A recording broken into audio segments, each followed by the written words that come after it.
महादेव के ज्योतिर्लिंग अवतार की कथा बहुत ही दिव्य और रहस्यमयी है। यह कथा हमें भगवान शिव के अनंत और अलौकिक स्वरूप का ज्ञान कराती है। एक बार भगवान विष्णु और ब्रह्मा के बीच श्रेष्ठता को लेकर विवाद उत्पन्न हुआ। दोनों ही स्वयं को सर्वश्रेष्ठ मानते थे। इस विवाद को समाप्त करने के लिए भगवान शिव एक विशाल अग्निस्तंभ ज्योतिर्लिंग के रूप में प्रकट हुए। यह स्तंभ आकाश से पाताल तक फैला हुआ था और इसकी कोई सीमा नहीं थी। भगवान शिव ने दोनों से कहा कि जो भी इस स्तंभ के आदि या अंत को खोज लेगा वही सर्वश्रेष्ठ माना जाएगा। ब्रह्मा जी हंस का रूप धारण कर स्तंभ के ऊपरी छोर की खोज में उड़ गए और विष्णु जी वराह का रूप लेकर इसकी जड़ की ओर चले। विष्णु जी ने बहुत खोजा लेकिन उन्हें इसका अंत नहीं मिला, इसीलिए उन्होंने अपनी हार स्वीकार कर ली। वहीं ब्रह्मा जी ने झूठ बोल दिया कि उन्होंने स्तंभ का ऊपरी सिरा देख लिया है। इस असत्य को सुनकर भगवान शिव प्रकट हुए और ब्रह्मा जी को श्राप दिया कि उनकी पूजा संसार में नहीं होगी। वहीं भगवान विष्णु की भक्ति से प्रसन्न होकर शिव जी ने उन्हें आशीर्वाद दिया। इसी ज्योतिर्लिंग के रूप में भगवान शिव 12 स्थानों पर प्रकट हुए जिन्हें द्वादश ज्योतिर्लिंग कहा जाता है। ये सभी स्थान शिव भक्ति के सबसे पावन स्थल माने जाते हैं। भगवान शिव के 12 ज्योतिर्लिंग पूरे भारत में स्थित हैं और इनकी उत्पत्ति की अपनी अपनी पौराणिक कथाएं हैं। आइए एक एक करके इनकी कहानियां विस्तार से जानते हैं। 1. सोमनाथ ज्योतिर्लिंग, गुजरात, प्रभास क्षेत्र। चंद्रदेव। सोम ने दक्ष प्रजापति की 27 कन्याओं से विवाह किया था, लेकिन वे सिर्फ रोहिणी को अधिक प्रेम करते थे। इससे क्रोधित होकर दक्ष ने चंद्र को क्षय होने का श्राप दे दिया। चंद्रदेव ने प्रभास क्षेत्र में घोर तपस्या की और भगवान शिव को प्रसन्न किया। शिव जी ने उन्हें आशीर्वाद दिया कि वे चंद्रमा को अमृतत्व देंगे, जिससे वह 15 दिन क्षीण होगा और फिर 15 दिन बढ़ेगा। इसी स्थान पर सोमनाथ ज्योतिर्लिंग प्रकट हुआ।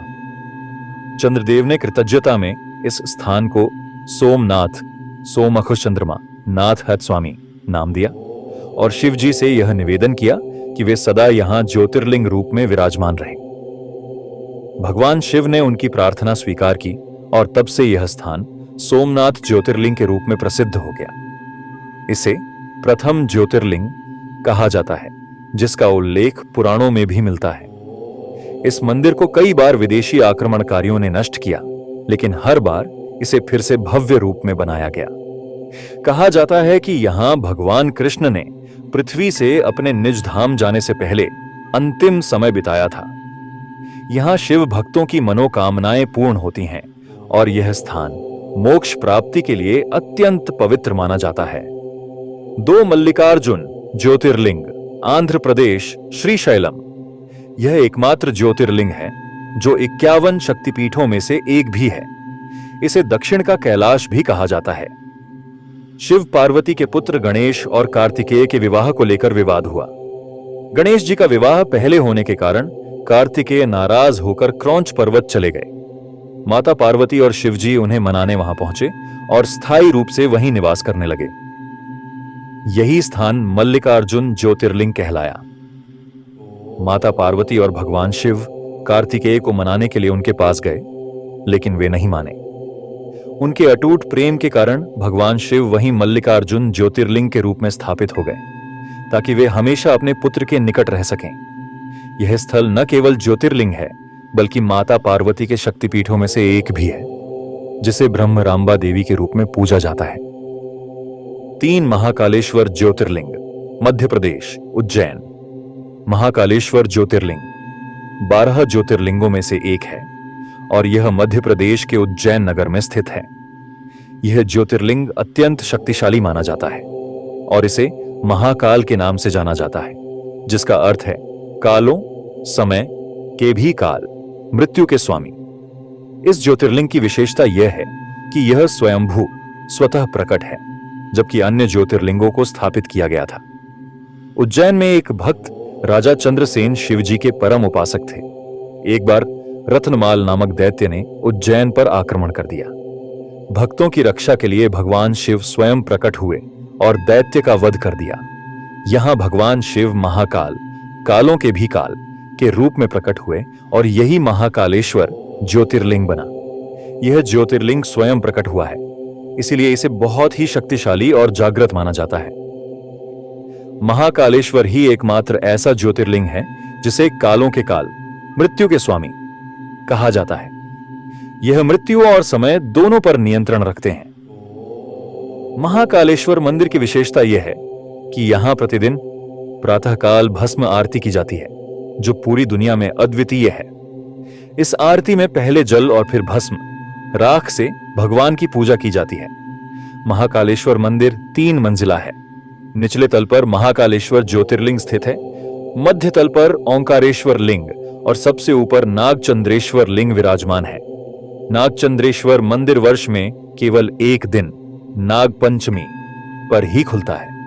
स्कंद पुराण के अनुसार उज्जैन को महाकाल वन कहा जाता है और यहां स्वयं भगवान शिव निवास करते हैं। महाकालेश्वर ज्योतिर्लिंग न केवल शिव भक्तों के लिए एक तीर्थ स्थल है, बल्कि यह समय, मृत्यु और काल चक्र पर भगवान शिव के आधिपत्य का प्रमाण भी है। जो भी भक्त यहां आकर सच्चे मन से भगवान शिव की आराधना करता है, उसे न केवल सांसारिक कष्टों से मुक्ति मिलती है, बल्कि उसे मोक्ष भी प्राप्त होता है। एऊएम नमः शिवाय। चौथा, ओंकारेश्वर ज्योतिर्लिंग, मध्य प्रदेश, खंडवा। ओंकारेश्वर ज्योतिर्लिंग भारत के 12 ज्योतिर्लिंगों में से एक है और यह मध्य प्रदेश के खंडवा जिले में नर्मदा नदी के बीच स्थित मंडाता पर्वत, ओंकार पर्वत पर स्थित है। यह ज्योतिर्लिंग 2 रूपों में प्रतिष्ठित है। ओंकारेश्वर भगवान शिव का साकार रूप और ममलेश्वर अमूर्त रूप। इस ज्योतिर्लिंग की महिमा पुराणों में विस्तार से वर्णित है। एक कथा के अनुसार भगवान राम के पूर्वज राजा मंडाता, इक्ष्वाकु वंश के महान राजा, ने भी यहां घोर तपस्या की थी। उनकी घोर तपस्या से प्रसन्न होकर भगवान शिव ने उन्हें दर्शन दिए। भगवान शिव की महानता को देखकर वहां के लोगों और ऋषियों ने उनकी स्तुति की और उनसे निवेदन किया कि वे इस स्थान पर सदा विराजमान रहें। तब भगवान शिव ने वहां ओंकारेश्वर ज्योतिर्लिंग के रूप में निवास करने का वरदान दिया। इस प्रकार इस स्थान पर भगवान शिव ओंकारेश्वर और ममलेश्वर, अमलेश्वर ज्योतिर्लिंग के रूप में प्रतिष्ठित हुए। ओंकारेश्वर ज्योतिर्लिंग जिस द्वीप मंडाता पर्वत पर स्थित है, उसका आकार संस्कृत के पवित्र शब्द एयूएम, ओंकार जैसा है। यही कारण है कि इसे ओंकारेश्वर कहा जाता है। ओंकारेश्वर को साकार शिवलिंग के रूप में पूजा जाता है, जबकि ममलेश्वर ज्योतिर्लिंग को अद्वैत शिवलिंग कहा जाता है। नर्मदा नदी, जो स्वयं शिवतुल्य मानी जाती है, इस क्षेत्र को और भी पवित्र बनाती है। यह स्थान कई महान ऋषियों जैसे अगस्त्य, मार्कंडेय और शुकदेव की तपस्या स्थली भी रहा है। 5वां, केदारनाथ ज्योतिर्लिंग, उत्तराखंड, हिमालय क्षेत्र। यह उत्तराखंड के रुद्रप्रयाग जिले में स्थित है। यह ज्योतिर्लिंग हिमालय की ऊंचाई पर स्थित होने के कारण सबसे कठिन तीर्थ स्थलों में से एक माना जाता है। केदारनाथ धाम को भगवान शिव का दिव्य निवास माना जाता है और इसकी महिमा का उल्लेख कई पुराणों, विशेषकर स्कंद पुराण, शिव पुराण और महाभारत में मिलता है। महाभारत युद्ध के बाद पांडवों ने कौरवों का वध किया था, जिससे वे गौ हत्या और ब्राह्मण हत्या, गुरु द्रोणाचार्य का वध के पाप से ग्रसित हो गए। अपने इन पापों से मुक्ति पाने के लिए उन्होंने भगवान कृष्ण से परामर्श लिया। भगवान कृष्ण ने उन्हें सलाह दी कि केवल भगवान शिव ही उन्हें इन पापों से मुक्त कर सकते हैं। इसलिए पांडवों ने भगवान शिव की खोज शुरू की। पांडव जब भगवान शिव की खोज में पहुंचे तो भगवान शिव उनसे मिलने के लिए इच्छुक नहीं थे, क्योंकि वे युद्ध और वध से अप्रसन्न थे। इसीलिए भगवान शिव ने उनसे छिपने के लिए बैल, नंदी का रूप धारण कर लिया और हिमालय में गुप्त काशी की ओर चले गए। जब पांडवों को इसका पता चला तो वे हिमालय पहुंचे और शिव जी को खोजने लगे। भीम ने एक योजना बनाई। उन्होंने अपने विशाल पैरों को पर्वत पर फैला दिया और बैलों के झुंड को रोकने लगे। भीम ने देखा कि एक विशेष बैल, शिव, जमीन में समाने की कोशिश कर रहा है। भीम ने तुरंत बैल की पूंछ और पीठ को पकड़ लिया। भगवान शिव ने जब देखा कि पांडवों की भक्ति सच्ची है तो वे बैल के रूप में प्रकट हो गए। जब भगवान शिव बैल रूप में प्रकट हुए तो उनका शरीर 5 अलग अलग स्थानों पर प्रकट हो गया। 1. केदारनाथ, पीठ और कुबड़। 2. तुगनाथ, भुजाएं। 3. रुद्रनाथ, मुख। 4. मध्यमहेश्वर, नाभि और पेट। 5. कल्पेश्वर, जटाएं। 5 स्थान मिलकर पंच केदार कहलाते हैं। पांडवों ने भगवान शिव की पूजा की और उनसे अपने पापों से मुक्ति का आशीर्वाद प्राप्त किया। तब से केदारनाथ में भगवान शिव केदारनाथ ज्योतिर्लिंग के रूप में पूजे जाते हैं। इस मंदिर में अखंड ज्योति जलती रहती है, जिसे कभी बुझाया नहीं जाता। केदारनाथ में पांडवों ने भी शिव की घोर तपस्या की थी, इसीलिए यह स्थान विशेष रूप से महत्वपूर्ण है। यह 4 धाम यात्रा बद्रीनाथ, केदारनाथ, गंगोत्री, यमुनोत्री में शामिल है। केदारनाथ यात्रा अक्षय तृतीया के दिन खुलती है और भैया दूज के दिन बंद होती है। यात्रा के दौरान भक्त गौरी कुंड में स्नान करते हैं, जिसका जल देवी पार्वती की तपस्या का प्रतीक माना जाता है। 6. भीमाशंकर ज्योतिर्लिंग, महाराष्ट्र, पुणे। यह महाराष्ट्र के पुणे जिले में स्थित है। यह ज्योतिर्लिंग घने जंगलों और सह्याद्री पर्वत श्रृंखला के बीच स्थित है, जो इसे और भी रहस्यमय और दिव्य बनाता है। प्राचीन काल में त्रेता युग में एक शक्तिशाली राक्षस भीम रहता था। वह राक्षस कुंभकर्ण, रावण के भाई, का पुत्र था। भीम ने घोर तपस्या की और भगवान ब्रह्मा को प्रसन्न किया। ब्रह्मा जी ने उसे असीम शक्ति और अजेय होने का वरदान दिया। इस वरदान के कारण भीम बहुत शक्तिशाली हो गया और उसने देवताओं पर अत्याचार करना शुरू कर दिया। जब उसने शिव भक्त कामरूपेश्वर को मारने का प्रयास किया, तब भगवान शिव ने प्रकट होकर भीम का वध किया। इसी स्थान पर शिवजी ने ज्योतिर्लिंग रूप धारण किया, जो भीमाशंकर कहलाया। यह ज्योतिर्लिंग बुराई और अधर्म के नाश का प्रतीक है। यह स्थान सह्याद्री पर्वत पर स्थित है और यहीं से भीमा नदी निकलती है, जिसे पवित्र माना जाता है। भीमाशंकर मंदिर में भगवान शिव की मूर्ति पंचमुखी, 5 मुखों वाली मानी जाती है, जो उनकी 5 शक्तियों का प्रतीक है। 7वां काशी विश्वनाथ ज्योतिर्लिंग, उत्तर प्रदेश, वाराणसी। यह उत्तर प्रदेश के वाराणसी, काशी में स्थित है। एक पौराणिक कथा के अनुसार भगवान शिव और माता पार्वती स्वर्ग में रहते थे, लेकिन माता पार्वती चाहती थीं कि वे पृथ्वी पर एक स्थान पर निवास करें, जहां से भक्त उन्हें आसानी से पूज सके। भगवान शिव ने माता पार्वती की इच्छा को स्वीकार किया और वाराणसी, काशी को अपना निवास स्थान बनाया। यह स्थान गंगा नदी के किनारे बसा हुआ है और इसे सभी तीर्थों में सबसे श्रेष्ठ कहा जाता है। वाराणसी भगवान शिव की प्रिय नगरी है। काशी विश्वनाथ ज्योतिर्लिंग भगवान शिव का सबसे पवित्र और दिव्य स्थान माना जाता है। यहां शिव स्वयं निवास करते हैं और अपने भक्तों को मोक्ष प्रदान करते हैं। यह स्थान केवल एक मंदिर ही नहीं, बल्कि आध्यात्मिक ऊर्जा और शिव कृपा का केंद्र भी है। 8वां त्र्यंबकेश्वर ज्योतिर्लिंग, महाराष्ट्र, नासिक। त्र्यंबकेश्वर ज्योतिर्लिंग 12 ज्योतिर्लिंगों में से एक है और यह महाराष्ट्र के नासिक जिले में स्थित है।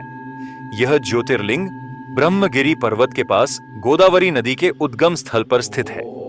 इस ज्योतिर्लिंग का नाम त्र्यंबकेश्वर इसीलिए पड़ा क्योंकि भगवान शिव यहां 3 नेत्रों त्र्यंबक के साथ विराजमान है। प्राचीन काल में गौतम ऋषि अपनी पत्नी अहिल्या के साथ त्र्यंबक क्षेत्र में तपस्या करते थे। वे बहुत दयालु और धर्मपरायण थे। उनकी भक्ति से प्रसन्न होकर भगवान इंद्र ने इस क्षेत्र को अकाल मुक्त कर दिया और यहां भरपूर अन्न जल उपलब्ध कराया। इससे अन्य अर्षियों को जलन होने लगी और उन्होंने एक षड्यंत्र रचा। उन्होंने अपने तपोबल से एक गाय को गौतम ऋषि के खेत में भेज दिया। जैसे ही गौतम ऋषि ने गाय को हटाने के लिए उसे तिनके से छुआ, वह तुरंत मृत्यु को प्राप्त हो गई। ऋषियों ने इस घटना को गौहत्या बताकर गौतम ऋषि को पापी घोषित कर दिया और उन्हें समाज से बहिष्कृत करने की मांग की। गौतम ऋषि बहुत दुखी हुए और उन्होंने भगवान शिव की घोर तपस्या की। गौतम ऋषि ने गंगा को धरती पर लाने की प्रार्थना की। उनकी तपस्या से प्रसन्न होकर शिवजी ने गंगा को त्र्यंबकेश्वर में प्रवाहित किया। इसी स्थान पर भगवान शिव त्र्यंबकेश्वर ज्योतिर्लिंग के रूप में प्रकट हुए। 9वां वैद्यनाथ ज्योतिर्लिंग, झारखंड, देवघर, महाराष्ट्र, परली। वैद्यनाथ ज्योतिर्लिंग, जिसे बाबा बैद्यनाथ धाम भी कहा जाता है, भारत के 12 ज्योतिर्लिंगों में से एक है। यह झारखंड के देवघर में स्थित है। इस ज्योतिर्लिंग की कथा रावण और भगवान शिव से जुड़ी हुई है। रावण ने भगवान शिव को प्रसन्न करने के लिए घोर तपस्या की और अपना सिर काटकर अर्पित कर दिया। जब वह 10वां सिर काटने लगा तो शिवजी प्रसन्न हुए और उसे आशीर्वाद दिया। रावण ने शिवजी से अपने राज्य लंका में रहने का वरदान मांगा, लेकिन शिवजी एक शर्त पर सहमत हुए कि यदि उन्होंने रास्ते में शिवलिंग धरती पर रख दिया तो वह वहीं स्थापित हो जाएगा। रास्ते में रावण को धोखा देकर एक ग्वाले ने शिवलिंग भूमि पर रख दिया और वह वहीं स्थापित हो गया। यह वैद्यनाथ ज्योतिर्लिंग कहलाया। 10वां नागेश्वर ज्योतिर्लिंग, गुजरात, द्वारका। यह गुजरात के द्वारका के पास स्थित है। इस ज्योतिर्लिंग से जुड़ी एक प्राचीन कथा है जो सुप्रिया नामक भक्त, दारुक नाम के राक्षस और भगवान शिव से संबंधित है। प्राचीन काल में दारुक नाम का एक राक्षस था जो अपनी मायावी शक्तियों से लोगों को परेशान करता था। उसने कई ऋषि मुनियों और भोले भाले लोगों को बंदी बना लिया था। उनमें से ही एक परम शिव भक्त सुप्रिया भी थी। वह दारुक के बंदी गृह में रहकर भी शिव की उपासना करती थी और अन्य कैदियों को भी भगवान शिव का नाम जपने के लिए प्रेरित करती थी। दारुक को यह सहन नहीं हुआ और उसने सुप्रिया को मारने का निर्णय लिया, लेकिन सुप्रिया ने अपने साथियों के साथ मिलकर एयूएम नमः शिवाय मंत्र का जाप शुरू कर दिया। उनकी श्रद्धा और आस्था देखकर भगवान शिव प्रकट हुए और उन्होंने दारुक का वध कर दिया। भगवान शिव ने अपने भक्तों को वरदान दिया कि जो कोई भी सच्चे मन से इस स्थान पर उनकी पूजा करेगा वह हर भय से मुक्त हो जाएगा। यही स्थान कालांतर में नागेश्वर ज्योतिर्लिंग के रूप में प्रसिद्ध हुआ। नागेश्वर ज्योतिर्लिंग की विशेषता यह है कि यह दक्षिण मुखी शिवलिंग है। ज्योतिर्लिंग के दर्शन मात्र से सभी प्रकार के भय और सर्पदोष समाप्त हो जाते हैं। 11वां रामेश्वर ज्योतिर्लिंग, तमिलनाडु, रामेश्वरम। यह तमिलनाडु के रामेश्वरम द्वीप पर स्थित है। यह ज्योतिर्लिंग भगवान श्री राम और भगवान शिव के बीच की भक्ति का प्रतीक है। जब भगवान श्री राम माता सीता को रावण से मुक्त कराने के लिए लंका जा रहे थे, तब उन्होंने समुद्र पार करने के लिए सेतु बंध, राम सेतु का निर्माण किया। लंका पर विजय प्राप्त करने से पहले श्री राम ने अपने गुरु वशिष्ठ ऋषि से परामर्श किया। ऋषि वशिष्ठ ने श्री राम से कहा कि यदि वे भगवान शिव की पूजा कर उनका आशीर्वाद प्राप्त करें तो वे युद्ध में निश्चित ही विजय प्राप्त करेंगे। श्री राम ने भगवान शिव की आराधना करने के लिए एक शिवलिंग स्थापित करने का निश्चय किया। श्री राम ने हनुमान जी को कैलाश पर्वत से शिवलिंग लाने के लिए भेजा, लेकिन हनुमान जी के लौटने में देर हो गई। तब श्री राम ने रेत का शिवलिंग बना दिया और श्री राम ने उसी शिवलिंग की विधिवत पूजा कर भगवान शिव से विजय का आशीर्वाद प्राप्त किया।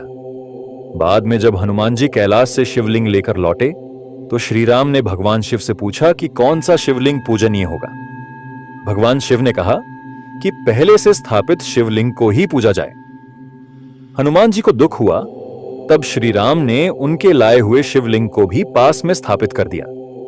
इसे विशालिंगम कहा जाता है और इसकी पूजा रामेश्वरम मंदिर में पहले की जाती है। यह इकलौता ज्योतिर्लिंग है जिसकी स्थापना स्वयं भगवान श्री राम ने की थी।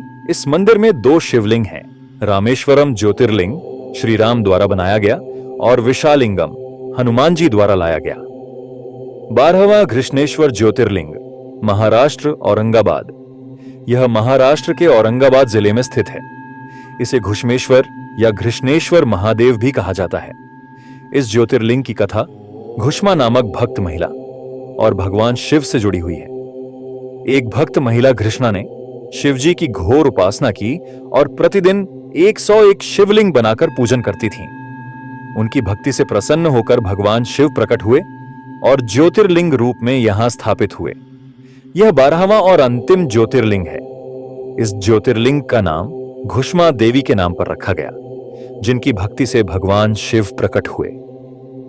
यह मंदिर भगवान शिव और पार्वती माता के प्रेम और शक्ति का प्रतीक माना जाता है।